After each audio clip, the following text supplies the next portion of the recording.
Okay, good evening, everybody.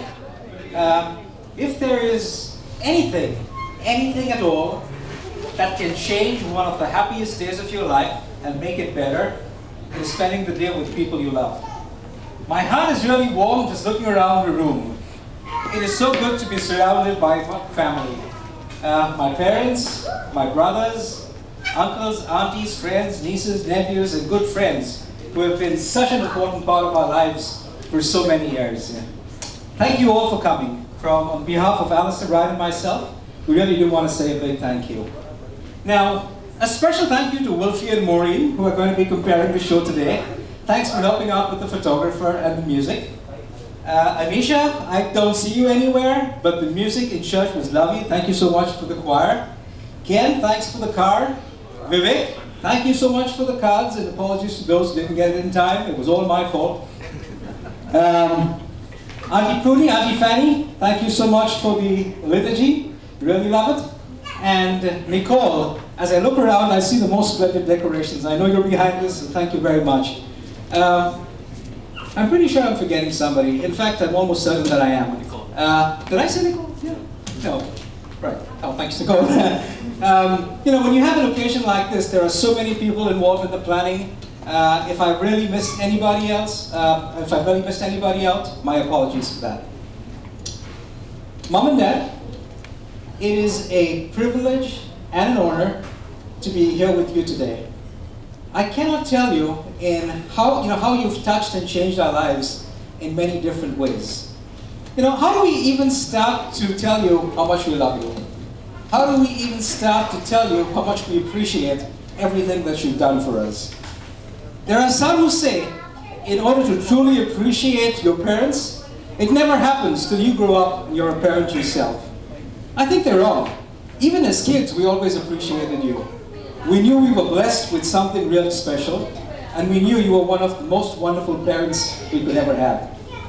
So on behalf of, not on behalf, all of us are going to do this separately. Bryan, Allister, and myself are going to spend the next couple of minutes telling you how much you mean to us. Now, protocol mandates that it starts with the eldest son, and the eldest son starts with the mother. And being the good boys that we were, we're going to follow the protocol, and I'm going to go first here. Mom, you were a perfectionist. Everything had to be just right. Just like Baby Bear's porridge in the Goldilocks story. Not too hot, not too cold, it had to be just right. You could see it in everything you did. The way you spoke, the way you talked, the way you cooked. It was just everything. There was no room for error. And I always wondered, if that was true, why is it that you married Dad? No, Dad, I'm just kidding. You are the closest thing to perfection, and I'll be telling you that exactly in a minute. Mom, from you I learned the importance of discipline and determination. I remember studying for elocution contests. We would be doing the same piece over and over again till I was ready. And when I meant I was ready, it really meant till you were ready. I thought I was ready 2 weeks ago, but we'd still be going at it. You taught me that winning was not an accident. Yes, you needed a little bit of luck. But you also taught me that the harder you work, the luckier you got. Thank you so much for that. You also had the most unique way of bringing out the best in me. Whether it would be kind and gentle words, a not so gentle slap on the wrist, and sometimes when the situation demanded it, you would bring out the heavy artillery, the cold shoulder and silent treatment. I don't know whether you remember this, but there was a time you didn't speak to me for weeks. That was the time you told me, that was the time I told you that, hey Mom, enough is enough, I'm out of college, I want to start working. You knew that there was more in it for me. You tried reasoning, and that one didn't work. I think it was about 2 weeks before, I just gave in. I couldn't take the silence anymore. These and more were life-determining moments, words and actions that have influenced and made me who I am. Mom, thank you so much. To you, I owe some of the finest achievements in my life. Okay? Dad, I don't know how to say this any better. Growing up, you were my hero, and you still are. You gave me one of the greatest gifts a father can ever give his son, the gift of his time. You were never ever busy for me. If you were, you never ever showed it. You know, I would really enjoy the summer vacations when I would come to the office with you. I would sit in one corner of the office, watching in admiration, just taking in and admiring the way you work with people. You treated people in the office with integrity and fairness, much the same you did with us back home. When I grew up, I said, this is the person I want to be like. The other thing, Dad, sometimes you call Mommy Bess, sometimes you call the Queen. Never once did she call you King in return, but she always treated you like one. I mean, how could she help it? How could all of us help it? You were probably one of the kindest, most large-hearted people we ever knew. Thank you so much for loving my mom. Thank you so much for treating her well. You role model for me what it is to be a perfect husband. Thank you so much for treating Bryan and me so well. You role model for me what it is to be a perfect dad. And I can tell you this, if I am to my kids half the dad that you were to me, they will be two very, very happy boys. Thank you so much.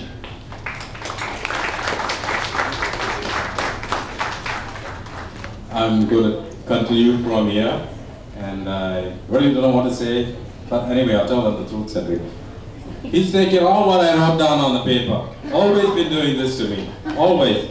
So I don't have much to say actually, but I do want to say that it's a great pleasure to be present for anybody's Golden Jubilee, and also have it's magnified 100-fold that this is my very own parents' Golden Jubilee. I too thank you all for similar things like Cedric has spoken about, the spirituality, the morals that we learned have really helped me in my ups and downs in life. And I thank God for these last 4 years in which I have been around. And in my own small way, which is an iota of what you all did for us, I'm happy to see that you can still enjoy yummy cooking, because my mother is an excellent cook, but now she can sit back and enjoy what she likes because I've taken over. And I think yeah, they asked me whether it's okay because the sons have to raise the toast, and I turned around and said, what's the big deal? I'm a chef, toast is like kitty quid, so it's peanuts. And when Allister left the country, I taught him a bit of cooking. So I'll hand over the half-done toast to him, and hope he winds up giving you all the end of the toast, not a burnt toast. Hopefully it's not a burnt toast. One of the advantages of being the last child is that you sometimes get to have the last word. And today I'm particularly happy to have the last word rather than my big brothers here, who many of you might popularly know as the big bullies instead. I'm sure a lot of my cousins here would testify to that. However, on a more serious note, today reminds me of a day long, long ago, several days actually, when I was 8, 9, 10, even up to 11 years old. I would sometimes cry myself to sleep. I'd have a small argument with God and say, why is it my parents are so much older than the parents of, say, my friends, relatives, cousins? It would often be this fight and say, couldn't they be slightly more younger? Well, as you might imagine, there was a deep-rooted fear there that I would perhaps lose them early on. But it seems in that very quiet moment of my tears, somebody, somewhere, God perhaps, which I think it is, heard that prayer. And my darkest fears have not come true, as you can see. Instead, all of us this evening are staring at glittering gold. Tonight is a night to celebrate. Let's raise our glasses to a couple that we so truly adore, Bessie and Conrad D'Souza, my mum and dad. Cheers.